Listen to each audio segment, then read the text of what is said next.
আসসালামু আলাইকুম। আরো একটা নতুন ডেটা এন্ট্রি ক্লাসে সকলকে স্বাগতম জানাচ্ছি। আজকে আমরা শিখবো হচ্ছে এক্সেল এর ক্লাস নাম্বার 3।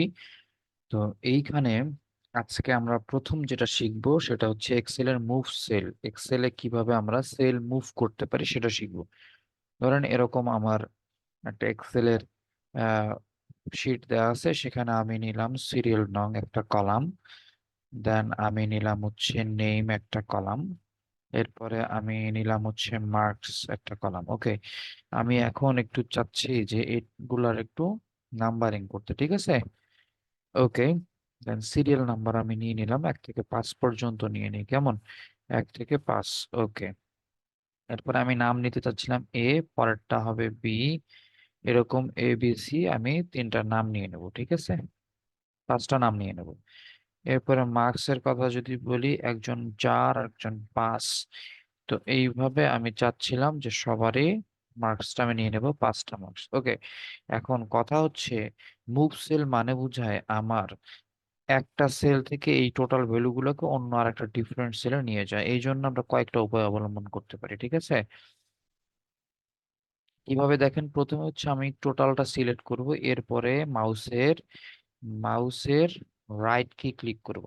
ক্লিক করার পরে এখানে কাট করব। কাট কাট করার পরে দেখেন একটা মার্ক হয়ে গেছে। এখন আমি যে জায়গায় পেস্ট করতে চাই, যে জায়গায় নিতে চাই, আমি ধরেন এইখানে নিতে চাই বা এইখানে নিতে চাই, ঠিক আছে? তো এই জন্য আমি কি করব, এইখানে আবার সেম মাউসটা কার্সরটা রেখে মাউসের রাইট কি ক্লিক করব এবং এইখানে যে পেস্ট, এই যে পেস্ট এই অপশনটাতে ক্লিক করে দিব। ওকে, মাউসের লেফট কি ক্লিক করব এবার। হ্যাঁ, হ্যাঁ, ক্লিক করে দিলাম। দেখেন এইখান থেকে ডাটাটা পুরোপুরি এইখানে চলে আসছে। এখন আমি চাচ্ছি যে ডাটাটা এখানেও থাকবে, আবার আরো এক জায়গায় থাকবে। মানে আমি এটাকে মুভ করতে চাচ্ছি যে পুরোপুরি না, এখানেও থাকবে আর এক জায়গায় যাবে। সেক্ষেত্রে আমি কি করব, এখানে কপি করব। টোটাল সিলেক্ট করার পরে কপি করব। এখন আমি চাচ্ছি এই দিকে থাকবে জিনিসটা, ঠিক আছে? বা এইখানে থাকবে। তখন আমি এখানে মাউসটা নিয়ে কার্সরটা নিয়ে আমি লেফট কে ক্লিক করব, রাইট কে ক্লিক করব মাউসের, এরপরে পেস্ট করে দিব, ঠিক আছে? তো এই আর কি, ঠিক আছে? তো এইভাবে আমাদেরকে মুভ করতে হবে। ওকে, এরপরে আসেন হচ্ছে অ্যাড সেল। সেল কিভাবে অ্যাড করব আমি যদি বলি, আমি এই জিনিসটাই আবার নিয়ে আসি। হ্যাঁ, এটা টোটাল সিলেক্ট করে মাউসের রাইট কি তারপরে হচ্ছে কপি করলাম, এরপরে এইখানে আইসা আমি এই কলামে এই সেলে পেস্ট করে দিলাম, কেমন? ওকে, পেস্ট হয়ে গেল। এখন পেস্ট হওয়ার পরে আমি কি করব, আমি চাচ্ছি যে এই বি এর আগে বা মার্কস, বি এর আগে আমার একটা কি থাকবে, কলাম থাকবে। যে কলামে আমি স্টুডেন্ট আইডি বসাবো, ঠিক আছে? এই জন্য কি করব, অ্যাড সেল বলা হয়েছে। অ্যাড সেল কিভাবে করব, আমি প্রথমে এই বি এর উপর ক্লিক করব। টোটাল কলামটা সিলেক্ট হয়ে গেছে। এরপরে আমার কাজ হচ্ছে আমি মাউসের রাইট বাটন ক্লিক করব এবং এইখানে দেখেন ইনসার্ট লেখা আছে, ইনসার্ট। হুম, এইখানে একটা ইনসার্টে ক্লিক করব, ঠিক আছে? যখন আমি ইনসার্ট দিয়ে দিলাম তখন কি হয়ে গেল, এইখানে একটা রো, এখানে একটা কলাম ক্রিয়েট হয়ে গেছে, ঠিক আছে? এইভাবে আমরা কিন্তু অ্যাড সেল করতে পারি। আবার ধরেন আমি এই দুইয়ের পরে বা এই দুইয়ের পরে আর একটা সেল চাচ্ছি, দুইয়ের পরে একটা ফাঁকা সেল চাচ্ছি।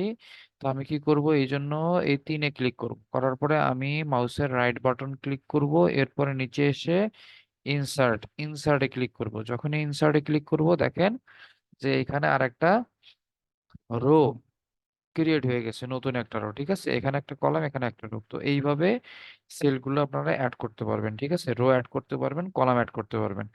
এখন আমি চাচ্ছিলাম যে ডিলিট সেল করব, ডিলিট সেল, ঠিক আছে? আমি ধরেন এটা পুরোটাই কপি করে নিলাম, সেম টু সেম মাউসের রাইট বাটন তারপরে কপি, এরপরে এইখানে এসে আমি এইখানটাতে পেস্ট করে দিলাম, ঠিক আছে? এইখানটাতে এসে আমি পেস্ট করাই দিলাম। ওকে, এটা একটু জুম করে নিই। হ্যাঁ, এখন দেখেন, তো এটা যেন কেমন হজবরল অবস্থা হয়েছে। তো আমি চাচ্ছি যে এইখানে ডিলিট করে দেবো, এই বি কলামটাকে ডিলিট করে দেবো। এই জন্য আমি বি কলামের উপর মাউসটা রাখবো।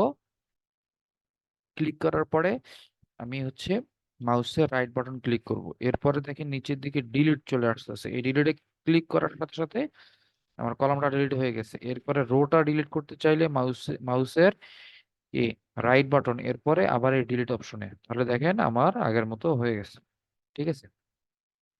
এবার আসেন আনডু আর রিডু। হ্যাঁ, আনডু রিডু কিভাবে করব, আমি এই টোটালটাকে কপি করি আগে। হ্যাঁ, কপি করা হয়ে গেছে, আমি এখন এটাকে এই জায়গায় পেস্ট করব। ওকে, এটা রাখলাম এই জায়গায়, ঠিক আছে। এখন ধরেন আমি প্রথমে কি করলাম, এই বি কলামটাকে আমি ডিলিট করে দিলাম। এরপরে আমি চাচ্ছি যে এখন কেমন যেন মনে হলো, না আমার ডিলিট করার দরকার নেই, জিনিসটা আমার আবার লাগবে। আবার আমার কি লাগবে, ফেরত লাগবে, তখন কি করব, এই প্রসেসটা এখানে এটাকে বলে আনডু। আনডু কোনায় দেখেন, আনডু, এই আনডুতে ক্লিক করলে আগেরটা চলে আসবে, আগের যে ধাপটা ছিল সেটা চলে আসবে।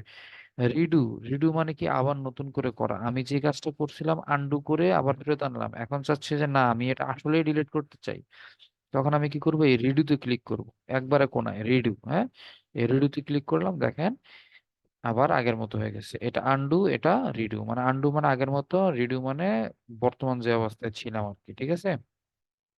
ওকে, এরপরে ফর্মুলার কথা বলি। ফর্মুলা কি জিনিস, এক্সেলের ফর্মুলা মানে যোগ বিয়োগ গুণ ভাগ, এগুলাই হচ্ছে মূলত ফর্মুলা। ধরেন যে এখানে 1, এখানে 12, এখানে 23 এরকম থাকতে পারে, ঠিক আছে। তো এইখানে ধরেন 12, এইখানে 21, এইখানে 11। তা আমি চাচ্ছি কি, যে এইটা এটা যোগ করব, এই দুইটা যোগ করে এখানে একটা ফলাফল বসাবো, ঠিক আছে। তো এইটার ফর্মুলা কিরকম হওয়ার কথা, ইকুয়াল টু দিব, এরপরে এইটা সিলেক্ট করব, A1, A1 এইটাতে ক্লিক করলাম, দেখেন অটোমেটিক A1 চলে আসছে। এরপর আমি কি করতে যাচ্ছি, প্লাস করতে যাচ্ছি। ওকে, প্লাস করলাম এবং এই B1 এ ক্লিক করে দিলাম, ঠিক আছে। B1 এ ক্লিক করলাম, এটা চলে আসছে, ইকুয়াল টু দিয়ে দেন, দুটো যোগ করলে 13 চলে আসবে, ঠিক আছে। তো সেম কাজটা এখানেও করব, সমান সমান, এটা হচ্ছে B2, ক্লিক করলাম, এরপরে প্লাস চিহ্ন দিলাম, এরপরে হচ্ছে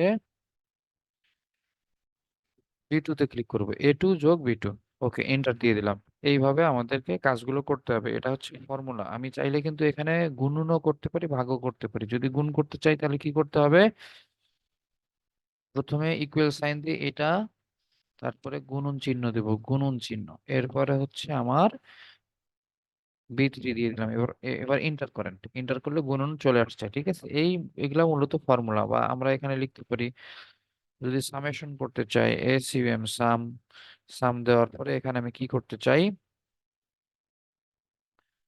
যে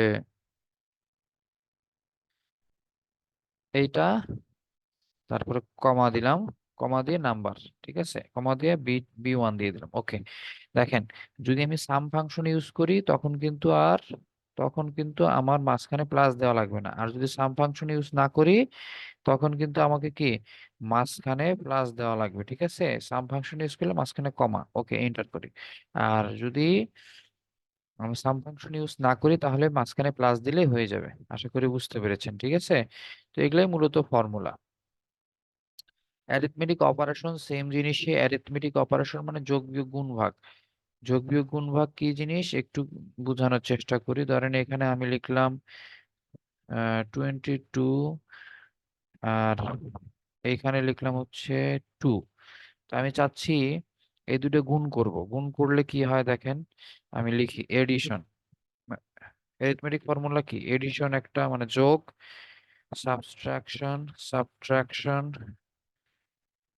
মানে বিয়োগ, এরপরে ধরেন হচ্ছে মাল্টিপ্লিকেশন, মাল্টিপ্লিকেশন। ওকে, এরপরে হচ্ছে ডিভিশন। হ্যাঁ, ডিভিশন, এই সবগুলো আমি করব। এবার কিভাবে করব, এই সবগুলো হচ্ছে আমার কি অ্যারিথমেটিক ফাংশন, ঠিক আছে। ধরেন আমি এডিশন করব, এডিশন কিভাবে করব, সেম প্রসেস, আমি এখানে ইকুয়াল সাইন দিব, তারপরে এইটা সিলেক্ট করব, A1 সিলেক্ট করলাম, এরপরে গুণন চিহ্ন দিব, সরি যোগ চিহ্ন দিব, এরপরে A2 সিলেক্ট করে দিব, ইন্টার দিব, যোগ হয়ে গেছে। এরপরে সাবট্রাকশন মানে বিয়োগ করতে চাই, ইকুয়াল সাইন দিলাম, দেওয়ার পরে A1 সিলেক্ট করব, এরপরে বিয়োগ চিহ্ন দিব, এরপরে A2 সিলেক্ট করব, ইন্টার দিয়ে দিব, ঠিক আছে। এরপরে ইকুয়াল সাইন দিলাম, A1 ইন্টু সাইন দিলাম, মাল্টিপ্লিকেশন মানে গুণ, এরপরে A2 দিলাম, ইন্টার করলাম। ওকে, ইকুয়াল সাইন দিলাম, এরপর হচ্ছে ডিভিশন, যেহেতু A1 দিলাম, ডিভাইডেড বাই, আচ্ছা আমি দিয়ে দিলাম আমার A2, এন্টার করলাম। ওকে, হয়ে গেল আমার ডিভিশন, ঠিক আছে। এইভাবে অ্যারিথমেটিক অপারেশন গুলো করতে হবে, ঠিক আছে। তো অনেক ইজি। এরপর আসেন এক্সেল প্রেন্থেসিস। এক্সেল প্রেন্থেসিস কি এটা একটু বুঝতে হবে। প্রেন্থেসিস মানে হচ্ছে আমার ফার্স্ট ব্র্যাকেট। হ্যাঁ, ফার্স্ট ব্র্যাকেট এক্সেলে কেন গুরুত্বপূর্ণ, কেন এই টপিকটা আমরা একটু শিখতে যাচ্ছি, সেটা হচ্ছে কারণ এরকম কিছু অপারেশন করি, 6 + 6 × 7, তারপরে হচ্ছে /4 + 6। আচ্ছা, এই ক্ষেত্রে দেখেন ইকুয়াল দিলে কি আসে? 22 দশমিক কত আসে? কি বলে, 5। তো আমি এই ভ্যালুটাকে কপি করলাম, কপি করে আমি এখানে একটু বসানোর চেষ্টা করতেছি, ঠিক আছে? সরি, এটা যা আছে থাক। নো, নো,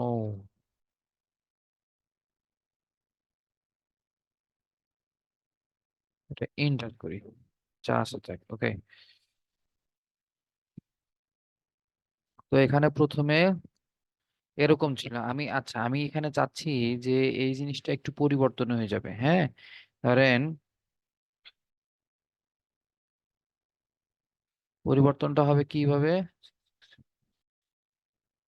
প্রথমে ইকুয়াল সাইন দিলাম, এরপরে ফার্স্ট ব্র্যাকেট দিলাম, এরপরে আমি 6 + 6 দিলাম, ঠিক আছে? এরপরে ফার্স্ট ব্র্যাকেট ক্লোজ করলাম, এরপরে কি দিলাম? ইনটু দিলাম, ঠিক আছে? ইনটু দিয়ে এখানে দিলাম হচ্ছে 7, এরপরে কি দিব? 7। এই 7 দেওয়ার আগে ঠিক আমি চাচ্ছিলাম এটা হচ্ছে এরকম দিয়ে দেবো। হ্যাঁ, প্রেন্থেসিস আবার দিয়ে দিলাম। প্রেন্থেসিস দিয়ে দেওয়ার পরে 7, সরি, 7/4। হ্যাঁ, এটা ক্লোজ করে দিলাম, +6, এন্টার করি। আচ্ছা দেখেন, এইখানে একটা দেখাচ্ছে, এইখানে একটা ভ্যালু দেখাচ্ছে, এইখানে একটা ভ্যালু দেখাচ্ছে, এইখানে একটা ভ্যালু দেখাচ্ছে। টোটালি ডিফারেন্ট ভ্যালু দেখাচ্ছে, ঠিক আছে? টোটালি ডিফারেন্ট ভ্যালু দেখাচ্ছে।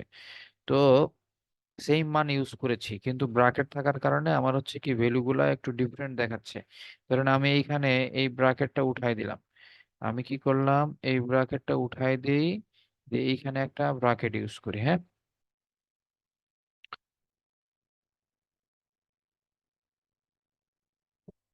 আচ্ছা, এখানে একটা ব্র্যাকেটে সমস্যা হয়েছে। ওকে, এই জায়গায়।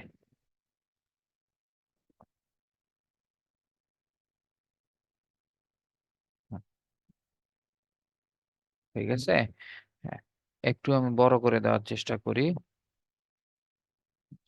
দেখেন এই ক্ষেত্রে কি হয়ে গেল, মানে যেখানে আপনি ব্র্যাকেট ইউজ করবেন আপনার পুরো ফর্মুলাটাই চেঞ্জ হয়ে যাবে। যেখানে ব্র্যাকেট ইউজ করবেন সেখানে আপনার কি ফর্মুলা, মান সব চেঞ্জ হয়ে যাচ্ছে। এই জন্য আমাদের এক্সেল এই প্যারেনথেসিসটা খুবই প্রয়োজন। আমি এখানে আবার ব্র্যাকেট চেঞ্জ করে দিচ্ছি, এন্টার করতেছি। হ্যাঁ, এন্টার করেন, দেখেন এখন কি মান আসে। তো এই জন্যই বলি যে এক্সেলে আমাদের এই প্যারেনথেসিস বা ফার্স্ট ব্র্যাকেটের ইউজটা খুবই গুরুত্বপূর্ণ। এটা ইউজ করাটা জানতে হবে এবং ইউজ করতে হবে প্রয়োজন অনুযায়ী, ঠিক আছে? তো আজকে এতটুকুই। ধন্যবাদ সবাইকে। পরবর্তী ভিডিওতে আমরা আরো কিছু শিখবো ইনশাআল্লাহ এক্সেলের বিভিন্ন ফর্মুলা ফাংশন সম্পর্কে, ঠিক আছে?